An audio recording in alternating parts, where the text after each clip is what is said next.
new frontier in specialty coffees, Eastern DRC. I'm the moderator today. My name is Petronella Halwiindi. I am with Farm Africa, working in Uganda and managing our DRC scale-up. I am broadcasting from Kampala, Uganda. Now, just before we get started, I want to let you know that this webinar is being recorded. If you happen to drop off the webinar, do try the link to join again. And if you continue to experience technical problems, don't worry, as this is being recorded and will be shared with you afterwards. Also, if we experience any difficulty with the picture or sound quality from our speakers, please be patient with us and we'll try to rectify this as soon as possible. We are taking your questions for the panel today. Please submit these questions in the Q&A function on Zoom rather than the chat box. You're welcome to submit questions at any point during the webinar. Please tell us your name when you ask a question, or feel free to keep it anonymous. Our apologies if we don't get around to your question, but we will try and answer as many as we can in the time that we have. I will now go ahead and introduce the panel in this order. I will start with you, Richard. Could you please say hello and introduce yourself? Hello, indeed, yes. Good to be with you. My name is Richard Hyde, and I've been working with Farm Africa on their coffee program for since 2018. I've got coming up to 30 years experience of working with smallholder coffee farmers in Latin America and Africa in the 1990s, particularly in some of the remote parts of Peru and in Tanzania and Uganda, and then really specializing in East Africa and areas which had really great potential for good quality coffee, but where the market access and the infrastructure wasn't there. And I came to Eastern Congo in 2008, and that's really been a big focus of my work since then. In 2018, I joined the Farm Africa team working on in a program in partnership with Virunga National Park to build value chains, working with two cooperatives in North Kivu on the frontiers of the park. And I'm also working with Farm Africa to support the work with forest coffees from Ethiopia. It's good to be with you. Thank you, Richard. We now move on to Emmanuel Ntirata. Emmanuel, please introduce yourself.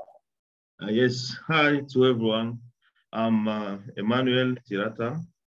I work for Farm Africa since January. I'm the project coordinator of the Farm Africa in DRC. Now I'm in Beni territory in North Kivu.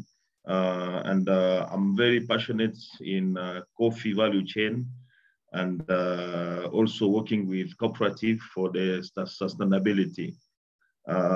Since 70 years, I've been working with a lot of NGOs and some other groups. So I'm very glad to be one of the panelists. Thanks a lot, Petronella. Thank you, Emmanuel. On to you, Susan Heller Evenson. Please introduce yourself. Thanks, Petronella. My name is Susan Heller Evenson, and I am based in Seattle and work with Atlas Coffee Importers and have done so for about a dozen years now. And we're part of the Neumann Coffee Group. And Atlas has been purchasing coffee from DR Congo for about 10 years or so. And I am the trader that is responsible for our Great Lakes Africa region. So happy to be here and look forward to the rest of the webinar. Thank you. Thank you. Thank you, panel. We are very delighted to have you all with us today. I was fortunate to have visited Eastern DRC with both Richard and Emmanuel 3 weeks ago, and it's such a spectacular place. We were there to meet with project partners and the coffee cooperatives that Farm Africa is supporting and wanting to continue to support there. It's really an amazing place. Without doubt, I'll tell you, it's the most physically beautiful place I have visited, with very well documented, incredible biodiversity. Yes, we were actually even lucky to meet some gorillas. For me, it was a first to see the silverback gorilla. But it's also a region that is beset by many challenges, from conflict to deforestation to extreme poverty. Farm Africa is working in Eastern DRC to support farmers' cooperatives to build sustainable livelihoods, producing Arabica coffee of a quality high enough to capture the attention of specialty coffee traders, people like Susan Heller Evenson from Atlas Coffee Importers in Seattle in the US. Susan, we are so pleased to have you on the panel today and look forward to you joining our discussion later in the webinar.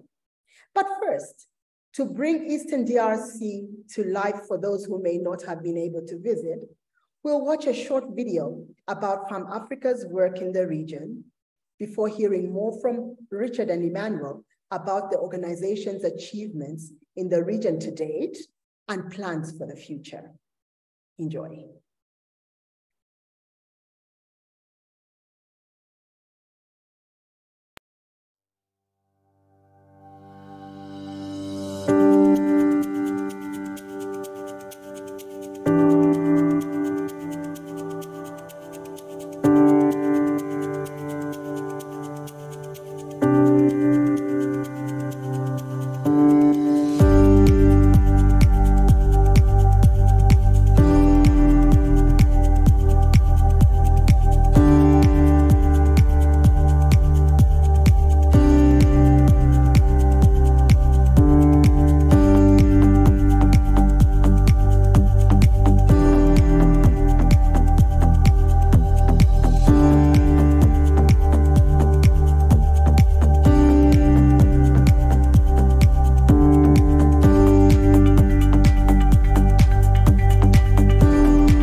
a fantastic film showing Farm Africa's work in Eastern DRC on the borders of the Virunga National Park, where we are working with the Virunga National Park, and the work is funded by the European Union. We are now at an exciting point with our presence in DRC as we plan to scale up our work across a wider region. I am happy to hand over now to Richard and Emmanuel to tell you more.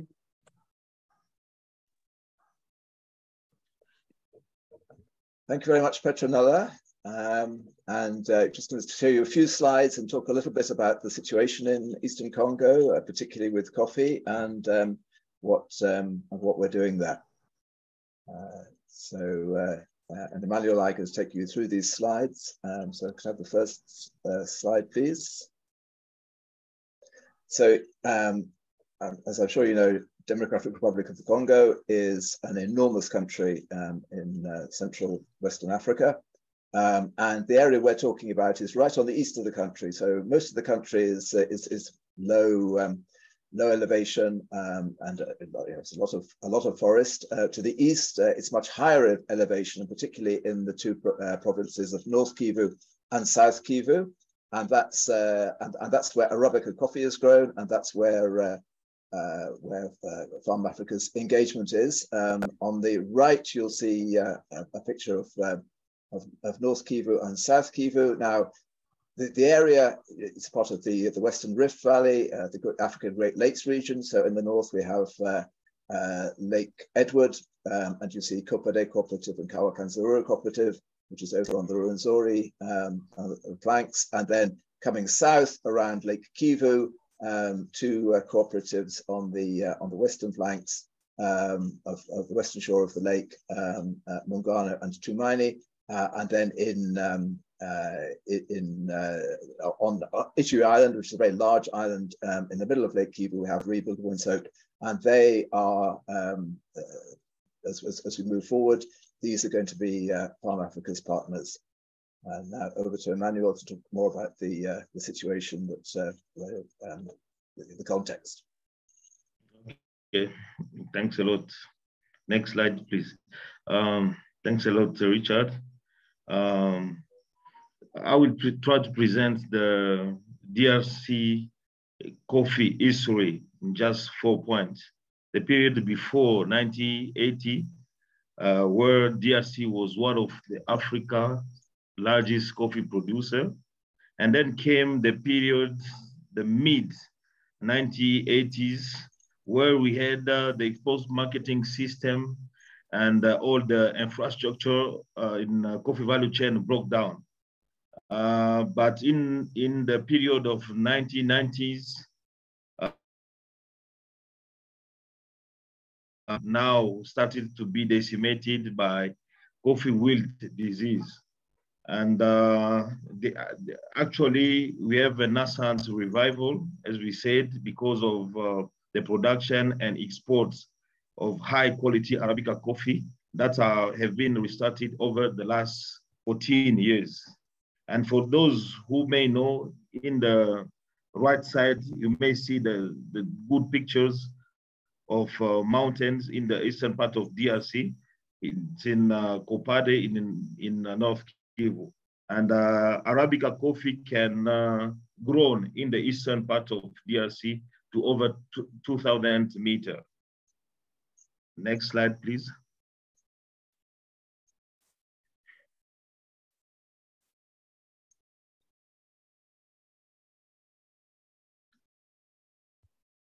So as a social and environmental context, in the right picture, you may see a beautiful place at Mungano, one of the washing stations managed by Mungano. But as a social and environmental context, all these cooperatives are working where we can find an extreme prevalence of poverty and malnutrition just around these cooperatives. We have also small scale of agriculture is maintained direct driven on the forest degradation As Richard told you, the region that we are trying to cover is covered by forests. We have a very low farm yield and unsustainable farming techniques and economic disappointment of women. This is a big gap also. We have limited opportunities for young people, and at the end, we have marginalization of indigenous people called pygmy, poor, and so on. Next slide. Richard, you can try to continue. So there are many, many challenges with the Eastern Congo coffee value chain, really from right through the chain from the farms, where with price being extremely low, most coffee was actually sold as low quality coffee through informal channels, smuggled out of the country. So we have a lot of problems of neglect of coffee production, and through poor soil fertility, erosion, lack of tree cover, poor farm practices. There's been no investment for many years. Then moving forward to produce and export good quality coffee, you have to have the processing infrastructure. That has been absent, and it needs to be rebuilt from scratch. And then the know-how, which comes with producing and exporting good quality coffee, which is very much around understanding quality, being able to evaluate it, and to identify issues. And so rebuilding that capacity is a key need, and then getting the coffee out to the market and getting the markets to hear about the coffee and have confidence to expose the coffee and have confidence to buy the coffee is a huge challenge, and we'll come on and talk more about that. And then there are multiple taxes, multiple export documents. It's a complex business to export coffee from Congo. Next slide, please. So as I mentioned, we've been working as Farm Africa with Virunga National Park since 2008 as part of the National Parks initiatives called the Virunga Alliance, which is an initiative to boost economic opportunities for the more than 4 million people who live around the park within a day's walk of Virunga National Park. The two cooperatives, so this involves working with the two cooperatives, Kopade and Kao Kanzururu, and we've taken a whole value chain approach, because if you just invest in one part, then the whole thing doesn't work. So working with the farmers through working very much looking at to maximize and realize the fantastic potential value of the coffee in terms of quality, working on certifications, organic fair trade, Rainforest Alliance, which the market requires, based on full traceability through to farmers, building the cooperatives, building business capacity, and then very much working to develop long-term commercial partnerships with importers and roasters. And as a result of the work of the cooperatives and ourselves over the last 4 or 5 years now, this year the cooperatives will be exporting around 500 tons of coffee with a value of over $3 million. And back to Emmanuel with the next slide, please. Okay.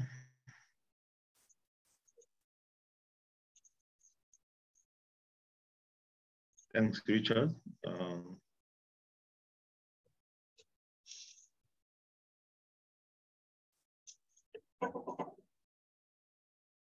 Emmanuel, next slide. Okay, yeah. I'll try to just present what Farm Africa in DRC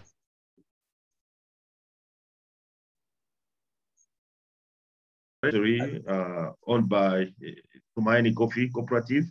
We are trying to develop a project within Central African Forest Initiative that will extend work that we are doing in North Kivu to South Kivu.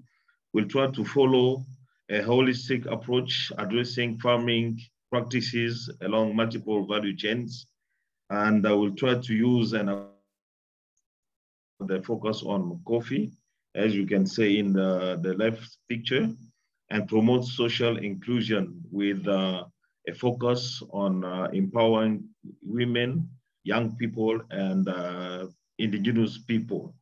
Next slide, please.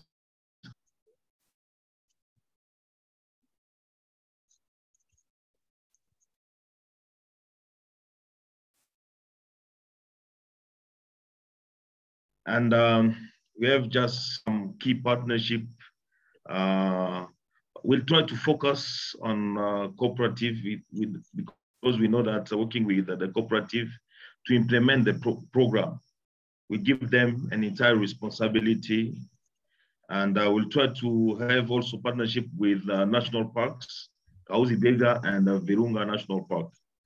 And also we try to work with coffee buyers to rebuild the coffee sector. And the picture for somehow the Savoir de Kivu, for those who knows exactly what is, we try to celebrate the revival of the coffee in the eastern part of DRC. Next slide, please. Richard, you can take the following. Next. Okay, so thank you, Emmanuel. So just a few pictures to wrap up before we get on to the discussion. As Emmanuel said, the key partnerships are at the heart of everything that we're doing in Farm Africa. And here you've got two pictures of women leaders, both actually presidents of their cooperatives, Aline Feza from Tumaini and Marceline Budza from Rebuild Women's Hope. And having strong female leadership is a really amazing part of what's happening in Congo and where we're engaging. Next slide, very quickly. So buyers actually coming and visiting and being part of the process, giving their advice, giving their experience is a key thing going. We've been doing and going forward. On the left, we have Dirk Sikmula from Volcafe Select, who came to North Kivu a couple of years ago before lockdown, and on the right, working at Mungano's Coffee Quality Control Lab. There's Sam from Keynote Coffee, working with the couplers there, sharing perspectives and really getting everybody onto the same page instead of understanding quality. The next slide, please. And this is where just going to bring in Susan very shortly. So this is when Susan came to Congo, and on the top left, but on the bottom right, to me, one of the most fantastic things. This is from the presentation that Susan made, and this is all the cupping scores for those of you who are roasters or importers. You'll know that the SEA scale, and this is every single sample, pre-shipment, arrival samples, and so on that Atlas have received from Mungano over a period of more than 5 years, and we can see that actually the lowest score is an 85, and that's very much an outlier. At the top, we have over 90 points, and most of the coffees coming in regularly at 87 to 88 points, which is just shows the not just the potential of the coffee, but actually what's being delivered. And then the final slide, please. And this is again another very committed buyer, Carl Tushwima, who we've quoted from earlier, has also come to Congo, visited the farmers, and this is a single origin, single washing station coffee that they buy regularly from Buchiro at Mungano. And I think that, if I remember correctly, it brings us to the end of the slides. Thank you very much indeed. And back to you, Petronella. Thank you very much, Richard, and thank you, Emmanuel, for a very inspiring presentation of the work that Farm Africa is doing with coffee producers in Eastern DRC. It's fantastic to hear about all the work that is happening right now and how it has captured the attention of global specialty coffee buyers. We are so pleased to have one such buyer with us, Susan, as we start our panel discussion. Audience, please remember, you can submit your questions at any point using the Q&A function on Zoom. Remember to use the Q&A box rather than the chat to make sure that we don't miss any of your questions. Let's kick off to the discussion now. We were lucky to get some questions ahead of the webinar, and I will run through some of those as we continue to capture some of the questions that you are bringing in. There's a question from Benfait Buraye. He's calling in from DRC Agri-Terra. He says that small farmers spend entire seasons producing coffee beans at prices that are far below the break-even cost. How will you face that fact? A great question for Susan. Could you attempt? I can surely attempt it. It's a great question, and I think one that is impacting coffee farmers around the world, especially with the volatility of the New York coffee price, which kind of sets the pricing worldwide as a benchmark, is very volatile. I would say for Atlas, we've really focused on long-term relationships with producer partners, different cooperatives, and so every year we're having conversations about pricing, and we have a very strong trust in one another and established relationship. And so we talk about the coffee market, we talk about the cost of production, and we try to find a middle ground where the groups we work with can make money and have it be a profitable endeavor, and then also to be at a price point where our roasters can keep selling the coffee to their clients as well. So no easy answer, but I would say it honestly goes back to relationship and communication and trust. Thank you, Could I maybe just chip in as well, Petronella, just on the terms of Farm Africa and our approach? For sure, getting coffee to be remunerative and to cover production costs is a huge challenge. But there are things that we can do and that we are doing. So one is, of course, to boost volume. If you produce more coffee, then from the same amount of land, then that increases income. Boost quality and price by finding good markets, and then Farm Africa taking a whole farm approach where we're not just looking at the coffee that's produced, but also looking at other crops and developing a model which enables farmers to work towards getting a living income from their coffee. I think that those are also really important practical initiatives. Yes, thank you very much, Richard and Susan. Indeed, just to follow up on Richard's point that living income in the coffee industry is a big thing. And this is our key drive as we continue to expand our work in the coffee value chain, trying to see how we're going to be able to close that living income gap for smallholder coffee farmers using coffee, but other value chains as well. I'm looking at a question from Charles Harvey, who is calling in from Malawi, and his question is, how will climate change affect this area? Will it be detrimental to coffee production? Emmanuel, is that a question you would take?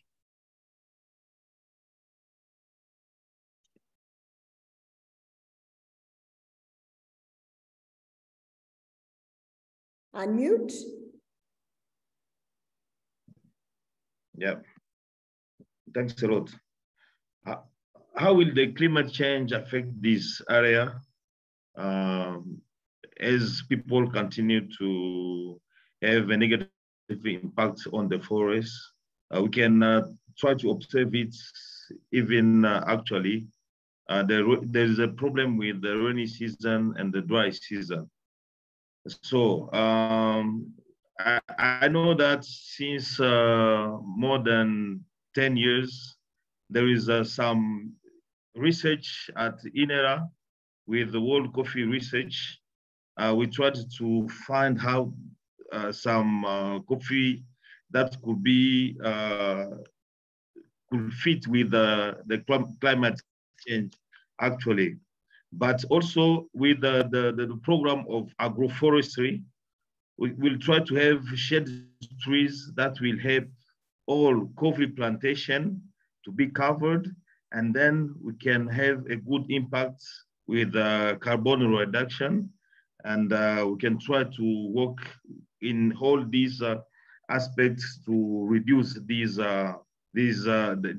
impacts of climate change in this area. Thank you very much, Emmanuel. I will now pick up a question from Gabriel Olengo, who is asking, what programs are being put in place by Farm Africa to ensure sustainability through farm diversification, especially with smallholder farmers in Eastern DRC?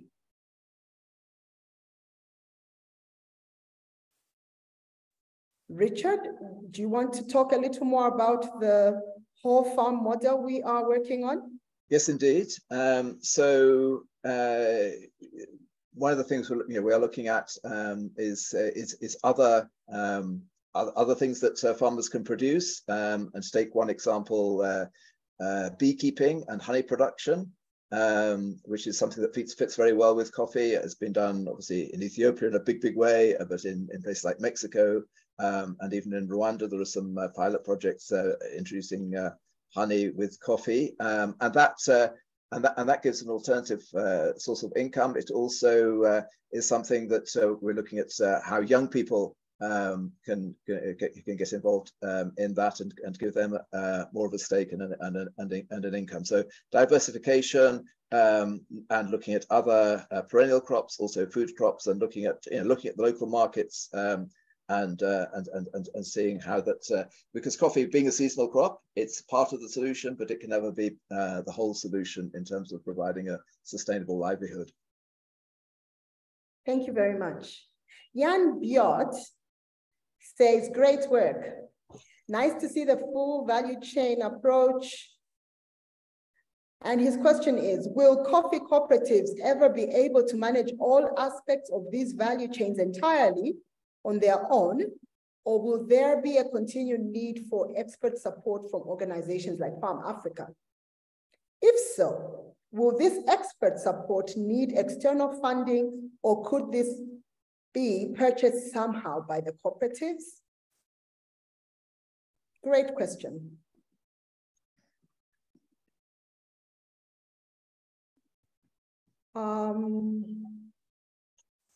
I am so tempted to take that one, but I would throw it to Emmanuel.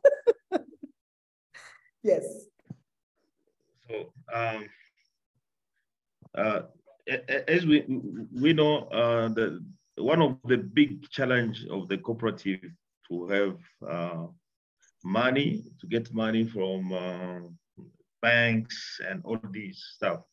In DRC is not very easy because we don't have credits that are fit with all the agriculture work in DRC particularly. But we'll try to see how we can try to manage and have some contact and allow all these cooperatives to have money to well manage all these stuff. So with money, they can try to buy carries, to plant more trees, to have good washing station.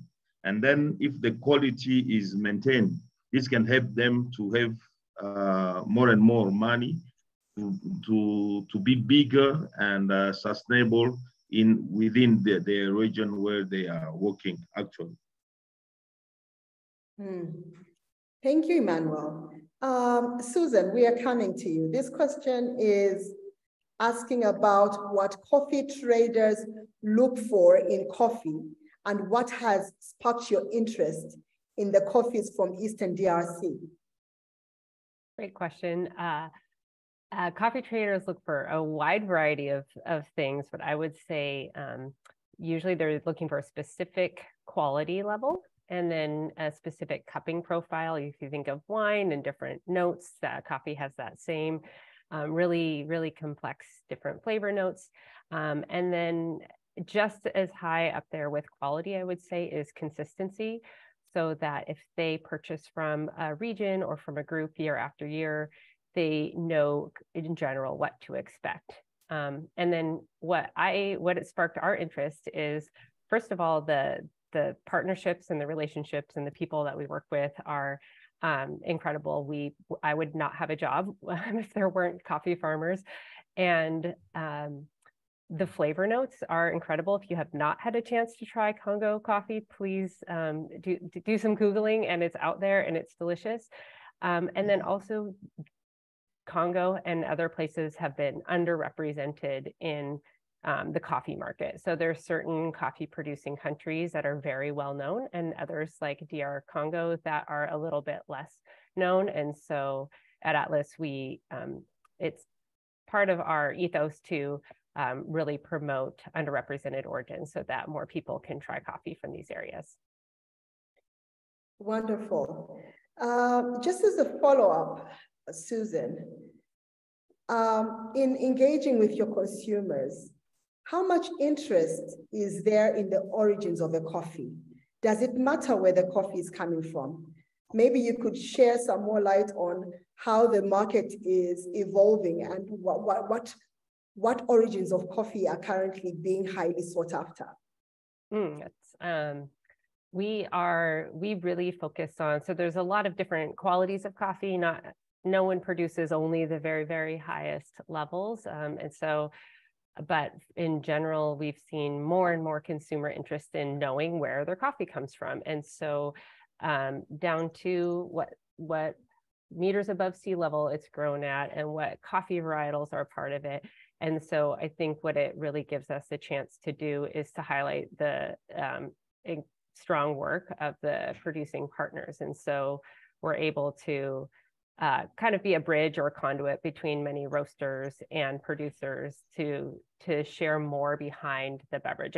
I think often what first sparks people is the flavor, and then they want to learn more. There's other people that care initially about the story perhaps, and then they try the coffee and they think, wow, this is really good. So it kind of works both ways, but I'm really happy that people are more interested in the story behind the coffee, because for many, many years, there was just, maybe you got an origin, maybe you got a country, but you definitely didn't get a harvest cycle information about the farmers, information about the coffee type. And that is really changing for the better, I think. Thank you, Susan. Mm-hmm. Moving on to the people-nature conflict questions that are coming in the Q&A section.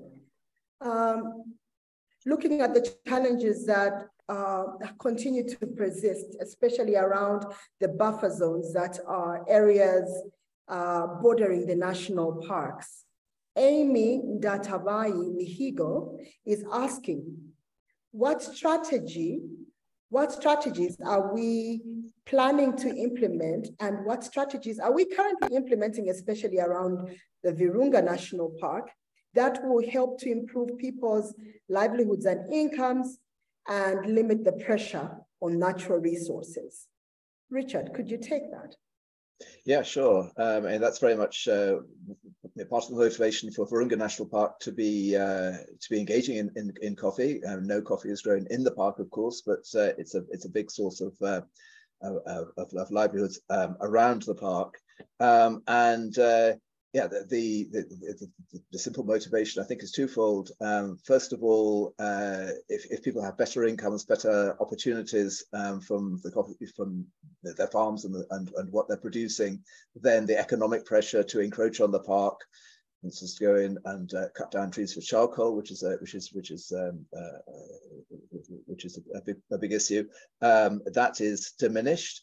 And then the other thing, and particularly the reason why we're partnering going forward with the national parks on agroforestry, is looking at the ecosystems and the habitats. And as there's more forest cover, it's better for the coffee, but it also provides better habitats around the park. that is really good for protecting the wildlife going forward. So I think that those are two crucial motivators and parts of the approach. Mm. And there are also value chains like beekeeping, poultry production. All of those are going to be layered on that work to make sure that we create multiple sources of incomes for the smallholder farmers living in the buffer zones. Dan Collison brings this question and says, can you describe, I think that's yours again, Richard, describe the export route from Eastern DRC. How does coffee physically move and how does insecurity impact that?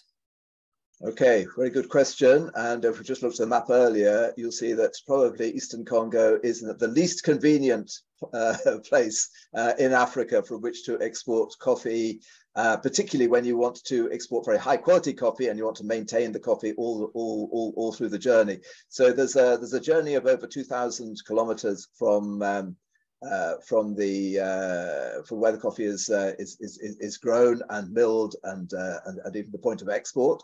The coffee has to go through two countries, through Uganda and then down through Kenya to Mombasa.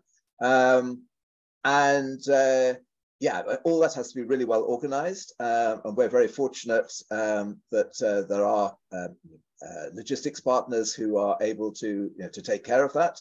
But it does inevitably take time, and there are hiccups along the way, so everybody has to be a little bit patient sometimes. And the other thing in terms of addressing that issue, particularly when you have the very high quality specialty coffees, you want the coffee to move as quickly as you can and be protected along the way. And there is, and so using modern climate-controlled bags like Grain Pro bags to preserve the quality, to ensure that moisture doesn't come in, is really important. So it is challenging, but these are challenges that actually, I mean, I think the proof of the pudding is in the eating, as we say, and we wouldn't. I think Susan will agree that we wouldn't be getting the coffee from Mungano in particular, and for Rebuild Women's Hope arriving so consistently, so well, if those logistics challenges weren't being successfully addressed. Absolutely Wonderful. agree. Yeah, thank you very much. We have a question from Michael Betamarian, and he says, as a third generation farmer, he's a farming enthusiast who wants to know how Farm Africa intends to help young farmers in DRC. Do you want to take that, Emmanuel?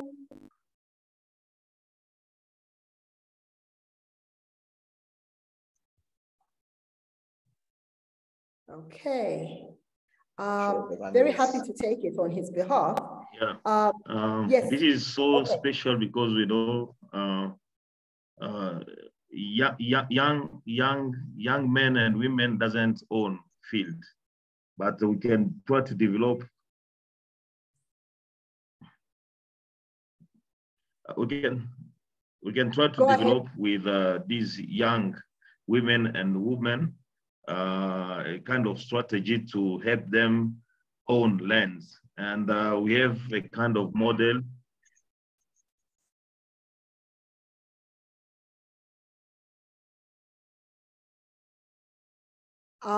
Since Emmanuel is frozen there, I will try and complete his response.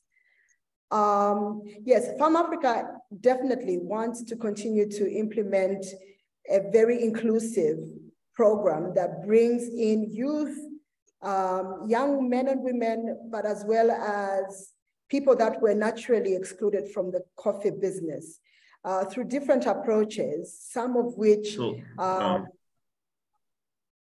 some of which are going to be focusing on how do we help to encourage and create access to land for the landless. So we are going to be in conversations with landowners to develop project, land user agreements, getting people to help young people to access land that is lying idle but could be used for coffee production.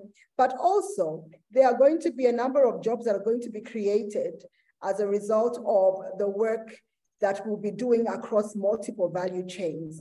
And young people will definitely be engaged. Activities like poultry farming, beekeeping, agroforestry, developing commercial tree nurseries, lots of opportunities for young people there.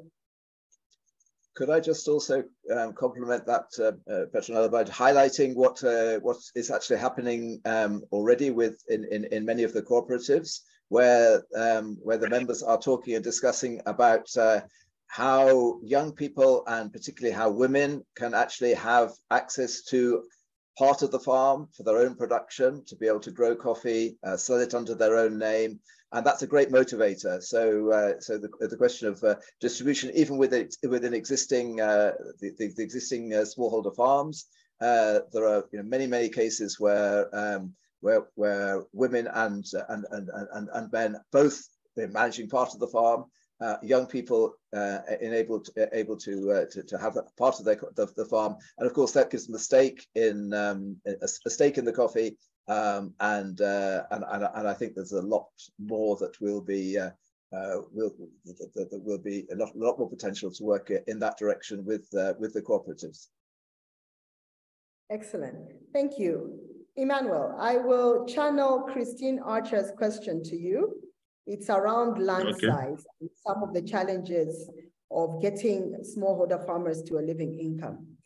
Christina Archer asks, living income and economic prosperity and resilience is definitely a topic of huge interest across the whole coffee sector. Do you see any challenges to helping farmers get to a living income, e.g. land size? So obviously we have typically small holder farmers who are growing coffee in DRC on very small pieces of land. That's a challenge. What other challenges do you think are existing that could pose a challenge to achieving or closing the living income gap for these farmers? Maybe you can even go to talk about how we are trying to address it. Okay, thanks Petronella for that question. I think the good agricultural practices also is a big challenge. We have also in all these small coffee plantation, we have old trees. So we can rejuvenate all these trees or have new coffee plantation. So we'll try to develop, we can try to develop now nurseries to help people have good seedlings. And then we can, with the good agricultural practices, we can enhance the productivity and the production. And this can help a lot all these farmers, even if they have small land size in that sector. But also we said that we can try also to work with all these concessionaires so that people can have more land, and then we can have contracts, 20 years contracts that can ensure people to grow coffee in the land, even if they are not the owners. So these are some solutions. Thanks. Thank you. Another question from Christina Archer. She's interested to know what percentage of coffee gets exported to the EU, and if we see any issues with the forthcoming EU legislation on deforestation, specifically the requirements to show traceability to prove no deforestation. Will this place restrictions on exporting from DRC? Is there something Palm Africa can do to help the coffee producers and exporters prepare? Richard, I will I will refer that to you. I was afraid you were going to ask me that one. Yes, a lot of coffee comes to the European Union. There's a lot of people in Europe, including the UK. That's it's a very important part of the market, including for high quality coffee, certified coffee. So very much the part that is important for DR Congo. In terms of the new regulations and deforestation around deforestation-free coffee, that is something which I've recently become aware of, and I think a lot of people in the trade have recently become aware of. I think Susan may be able to confirm that it's not just something that's coming into in the EU, but also potentially in the US, and it's something that I think a lot of people in the trade, and it's not just Congo by a long way. There's a lot of people are very worried about that, how it will be applied. There's a lot of lack of clarity about how it will be applied, and I think that there's a lot to be done to really learn more about this, to see when it's going to come in and what the implications will be. And I think it's another example of something which needs to be addressed across the whole value chain. Everybody has a stake in this. Producers have a stake in this. Traders have a stake in this. Roasters have a stake in this. I'm sure that the purpose of this and the intentions of this legislation is good, but the practicalities may be, in fact, very counterproductive. And I think this is something actually that we need to look at quite closely and quite urgently. So thank you for the question, and I'm not entirely sure about the answer, but it's certainly an important issue. Susan, I don't know if you have anything to add on the US perspective on that. The US usually lags a little bit behind Europe in these kind of regulations, but I would say, yes, there is discussion about that. And I think one thing that just comes to mind is often the burden often falls on producers to be changing their practices. And it's our job as an industry to also talk to consumers about this so that they're willing to pay more for this. It's not free to produce, to plant more trees and to be working against deforestation. So to get buy-in from the industry versus saying, I want a very nice certified deforestation-free coffee and I want to pay a very low price. That doesn't work. So I think it's also part of the industry to just really work on education to end consumers and to roasters and to importers, the whole value chain, to say this is a great idea and model. We want to go toward deforestation-free coffee, but how do we work as an industry to cover that cost? Thank you. I'm trying to ask Kupad's question. This one is actually channeled to you, Susan. And the question is, Kupad wants to know how cooperatives, how your company can buy from their cooperatives, what you want from Congo coffee as a specialty, and what farmers could do to add value to the current value of coffee you are getting from DRC. I think that's a question. Okay, I will try to answer it and tell me if I don't get all of it. I would love to work with so many groups. One thing that is challenging about really valuing long-term partnerships is that we're not a huge importer. We don't take on new partnerships super frequently because we don't want to risk the current partnerships that we already have. So I would love if I can drum up enough demand, and so much so that the demand from our roasters exceeds what we can buy from our current producer partners in Congo, then that's when I start to look to other places. I think one thing that's really interesting that a lot of people don't know is that in Eastern Congo, you have North Kivu and you have South Kivu, and they have really almost opposite growing seasons.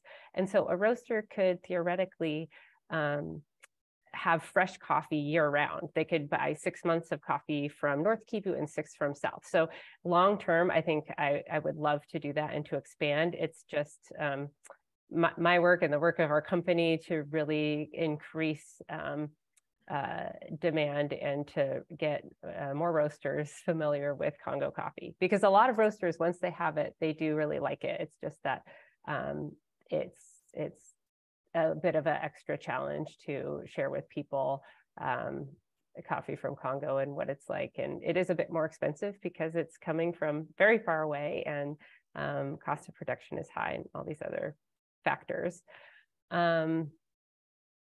To add value, I think one thing that I've seen that I think is really helpful is knowledge is power, and more we see labs and more cupping, more cooperatives. So many farmers have never ever had the chance to try their coffee, and so they might have this absolutely incredible coffee, and someone could absolutely take advantage of it by saying, it's not very good, I'll only pay this much. But the more that producers are empowered to have their own labs, to cup and taste their own coffee so they can know the quality and know what it's worth and what the value is, then I think that can be a great help in terms of having discussions with buyers. Yeah. Yeah, thank you very much, Susan.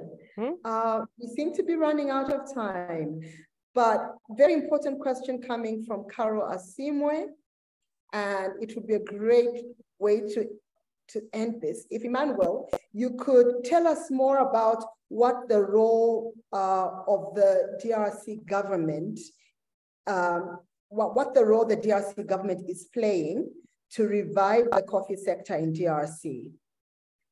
Coupled with that question, I think is another question that speaks about our strategy to propose rejuvenation of coffee trees. Is there any government program that could support farmers to bridge the income loss that comes from taking such a strategy? What role is the DRC government playing? Thanks a lot, Carol, Petronella, for the question. Actually, we have on our park, it's the governmental sector lead in coffee and as a perennial crop. We are trying to develop such kind of work and trying to work with them in order to have a better security in terms of all activity related to coffee sector. Actually, there's a lot of work what was done before the project Farm Africa, done by Elan, done by Twin, done by Tetra Tech and TechnoServe, in order to have some facility coming from DRC government, because we know that it's very difficult. The tax rate is very high in DRC, so that people were trying to have a lot of facilitation to help buyers come in DRC actually. Then we can have a kind of promotion of the coffee sector. And we tried to obtain from Kinshasa to South Kivu and the North Kivu, the implication of ONAPAC, formerly called the ONC, and they were even working in the Saveur de Kivu. Saveur de Kivu is one of the events that is celebrating the coffee in the eastern parts. So we know that we need to continue this work. Nothing special is done actually by the government also to help all these coffee farmers to rejuvenate. When they start pruning the rejuvenation of their coffee plantation, nothing is prepared for them to allow them to have other income. So we'll try now, the solution may come from a project with Farm Africa, for example, and we say that we'll try to have a kind of farming model that will help all these coffee members, coffee growers, to have other crops. They can rely on other crops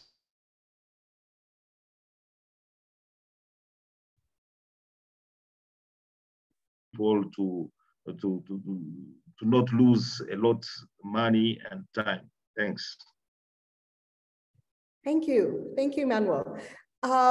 We are just on top of the hour, and we are coming to the end of our webinar, but I'm tempted to answer this question from Black Girls Do Run UK.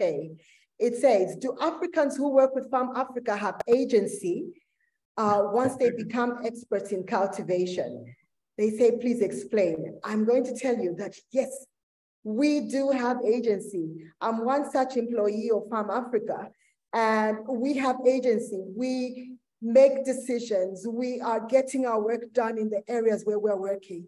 We're following excellent community-led development approaches that really put the communities that we serve at the heart or in the driving seat of their development. We are just merely facilitators, but we do have agency. Thank you very much. I hate to come to the end of our webinar. Our apologies if we didn't get round to your question. This webinar has been recorded and will be accessible shortly on the Farm Africa website at www.farmafrica.org/FarmAfricaLive. I hope you enjoyed today's webinar. If you would like to support Farm Africa's work, now is a great time to donate. As a generous group of Farm Africa supporters is matching all donations to the current End Hunger Grow Farming Appeal until 31st December, up to a total of £150,000. Donations can be made online at www.farmafrica.org. Thank you very much to all our panelists, and thank you very much to everyone for joining us. Until next time, goodbye.